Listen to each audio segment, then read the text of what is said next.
Bro, what is happening with this Batman 2 movie? Let's talk about it. There's some new stuff that happened and I just want to dig deep into it and just shit talk this movie. Let's do this together. Let's explore this topic together and let me know anything, your thoughts of anything at all regarding Batman 2. So the first one comes from ScreenRant.com. It's this article I found talking about the potential of the Joker returning inside of the Batman 2. If you don't remember, there is a scene that is at the end of the Batman, and this is a deleted scene. It's like a 10-minute long ass sequence. And I just remembered there's another scene where Joker is actually talking to the Riddler in the end of the actual theatrical movie. But we have Barry Keoghan as the Joker, and this Joker is one of the most flaky looking, radioactive, affected motherfucking looking ass motherfuckers that you have ever seen. I do not like anything about the design of this character, and on top of all of it, Barry Keoghan is 5'7". Joker is supposed to be like 6'4" or something. I think Batman is 6'4" and Joker's like 6'2", but they are supposed to be tall as shit. Robert Pattinson is the tallest Batman we've had. I'm pretty sure he is 6'4". But if they are actually going to be playing off of each other, I think having those two characters casted, like Robert Pattinson is doing his own thing, you can't have another actor doing their own thing. You need something that is more so comic book accurate or story accurate. You don't need this crazy cut up looking lunatic to be played by Barry Keoghan. I have nothing against Barry Keoghan, but I think he would make a way better Riddler, Scarecrow, literally anyone besides the Joker. Now, this potential of the Joker returning for the Batman 2, I just don't want anything to do with it. And I think a lot of people agree with me on this because he is one of the weakest character designs, the most terribly utilized character in the first movie of the Batman, and obviously he's overdone as shit. Nobody was asking for the Joker, yet they let us see what their rendition of Joker was. That is enough. Just leave him out of it. I would like to see somehow them utilizing the Joker movie with Joaquin Phoenix and putting that into this Batman universe somehow. But with the Joker second movie, like that was just complete dog shit, and you have a failed universe that you created with the Joker. You have a very stagnant and slow universe that you've created with the Batman that a lot of people just don't care about anymore. And then you have the Batman the Brave and the Bold universe that they're trying to create, where it's going to be James Gunn's universe Batman. They just make these movies, please. The final moments of the Batman introduce a new version of the Joker played by Barry Keoghan, and he will have a break in a live action villain tradition in his next appearance. Although not much is known about the Batman 2's plot, the sequel will likely not feature Joker as the main antagonist. However, Keoghan has been expected to reprise his role as the Joker in some capacity. Now, this whole talk of might be supposedly, it's very up in the air, very vague. I feel like it's just people trying to create stuff that is clickable, just like I'm doing myself. The Batman only featured the Joker in a brief scene toward the end. However, one creepy laugh from the Riddler's Arkham friend is enough to confirm that Barry Keoghan was playing the clown Prince of Crime after all. And we got to see more of how Keegan's Joker differs from previous versions. The scene does take place in Arkham Asylum. The conversation between Batman and the Joker revealed crucial details concerning their shared history and set up a fresh, exciting take on their relationship. This is what we got. This is the Barry Keoghan Joker, and he looks fucked. He looks completely fucked. Keep that shit out of the sequel movie. I don't want to see any more of him. I think his laugh, his design is just, he looks like he's about to fall apart. Like if you press him or he runs too fast, all his prosthetics are going to come off. All this shit talk, I want to say that I do like the aspect of there being a Joker in this universe that he has to go to. He's already sacrificed enough to be able to contain this creature, but he goes to him for his perspective and kind of like uses him in a way to help solve his crimes. I do like that aspect, and if they want to utilize Barry Keoghan's Joker in that aspect, I would give it a pass. The duo's verbal sparring gave the impression that Robert Pattinson and Barry Keoghan's characters already know what to expect from each other, which is one of the best parts about Batman and Joker's relationship, previously missing from the big screen. I suppose we've not seen that though, huh? A Batman and a Joker who have already had a previously set relationship. Like they know each other, they have history together, and now we get to see them after they form that history. As much as I don't agree with this guy who wrote the article, I think he makes up a pretty good point. The Batman 2 doesn't have to feature Joker as the main villain to continue exploring the relationship between the Dark Knight and his arch nemesis. The idea of Batman going to Arkham to interrogate or consult with Joker has been done in the comics several times, and is just one example of how much more interesting the Joker can be as a recruiting figure in an established universe as opposed to a one-off villain, and that I agree with. Marcelo Late, I do not agree with everything you said, but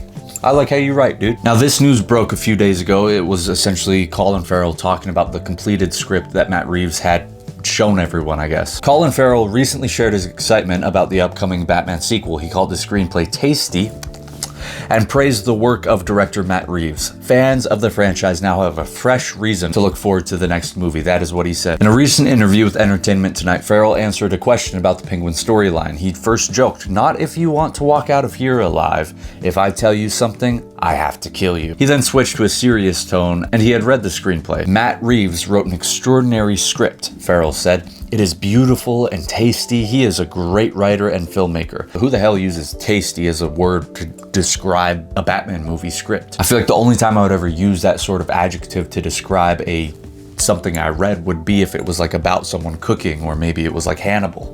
You know what I'm saying? I know Colin Farrell knows what I'm saying, all those fucking Hollywood elitists. Farrell emphasized that he knows very little about the plot, but he's impressed by the depth of the writing. He described the script as a masterwork that blends action and emotion. He also noted that the story will take Robert Pattinson's Batman through a powerful journey. Powerful as fuck, dude.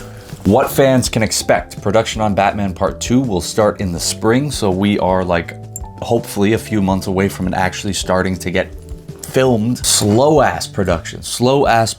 Farrell will in fact return to play the Penguin, and Pattinson is going to be reprising his role as Bruce Wayne. Could you imagine if they like just completely got someone new? That would be awesome. Like, I love Robert Pattinson, but if they have already completely decimated any steam for this series. In 2025, Farrell was on a podcast and he said that Matt Reeves is a contemporary genre masterwork. His script is, not Matt Reeves the man. Colin Farrell is essentially blowing smoke up Matt Reeves' ass. He's saying that this dude is a freaking genius. He knows exactly how to make something that's just gonna make us all like piss our pants with how beautiful it is. And you know what? I hope he is right, because the Batman deserves nothing less than that. It deserves only the best. Okay, and finally, I want to talk about Sebastian Stan, Scarlett Johansson. They have joined. I already talked about it last video, and I've been hearing things like what people think they're gonna be doing in the movie as far as plot goes. We are already confirmed that Sebastian Stan is gonna be Harvey Dent. He is going to be the Two-Face motherfucking Two-Face killer. Now, Scarlett Johansson, people don't really know what she is, who she's gonna be, because it hasn't been officially confirmed yet. If we are going off of The Long Halloween, which is what the first movie borrowed heavily from, the opening montage monologue sequence itself is literally something that feels like straight out of the page of the Long Halloween comics. And I love that shit. I love it so much. It was perfect because in the comic book, it's drawn in such a weird and cool way in which the environment of Gotham City feels like a lived-in place, like it does in the actual film The Batman with Robert Pattinson. When we saw the Batman Begins, the Dark Knight trilogy from Christopher Nolan, it felt awesome and it felt really huge and grand. But when we got into the streets of Gotham and we got to see the crime that was actually happening in Gotham, it didn't feel lived in. It felt like it's very basic, very minimum people, things going on. It just doesn't feel like Gotham does, like Gotham should. But the Batman 2022 did that, and they did it in such a way that was even elevated because they were trying to match the Long Halloween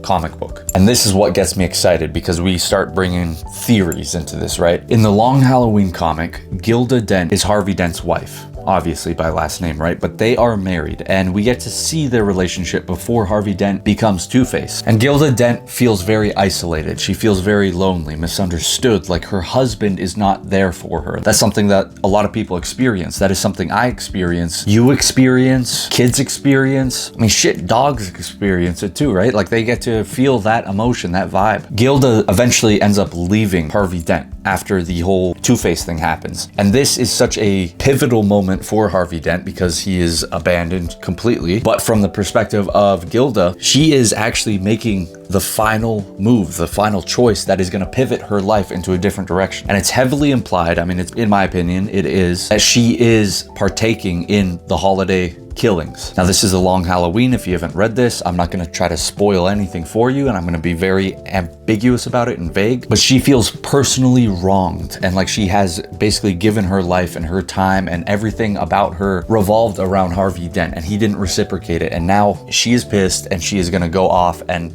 do things to people. With that sort of experience, I feel like it's a very universal experience that people all around the world feel, no matter how old or young you are. If they choose to make Scarlett Johansson Gilda Dent, and if they choose to follow this sort of storyline, that'll be damn awesome. We're essentially going to be getting a feminist villain, and if they do it in a way that is extremely well written to where we get to actually understand where she's coming from, this is where we get the best villains of all time, is when you actually understand their motivations and part of you agrees with them, even though how they're going about it is completely fucked. If they can pull this off, Colin Farrell is saying that it has been pulled off. And if they actually do make Scarlett Johansson Gilda Dent, 60% likely, we could potentially get one of the best villains that nobody knows about. And depending on how good Scarlett Johansson does in this role, we could be talking Oscar nominations, Best Actress, Best Screenplay, Best Picture. And guess what? It's something that is taken from a Batman comic book storyline. And this is exactly why I don't think we should trust James Gunn as the DC motherfucker head honcho. I will remind you guys, he said that Batman is one of the most boring superheroes of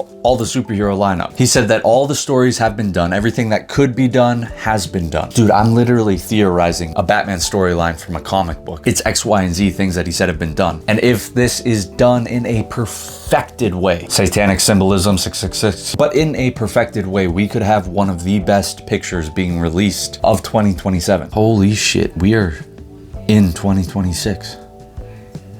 Time flies, you guys. According to the new episode of the Hot Mic podcast with Jeff Snyder and John Rocca, Snyder opened up about the Batman 2 and what fans could expect. He said it's an open secret that Stan would be playing Harvey Dent. He stated that Mrs. Dent would have a bigger role than Harvey Dent in the movie. See, and this goes perfectly if we are going to translate the holiday killings. She is going to be one of the killers, the killer. Snyder noted that he believes the film will focus largely on the Dents, and that he believes the story will be an amalgamation of different Batman stories. Boom. Enough said.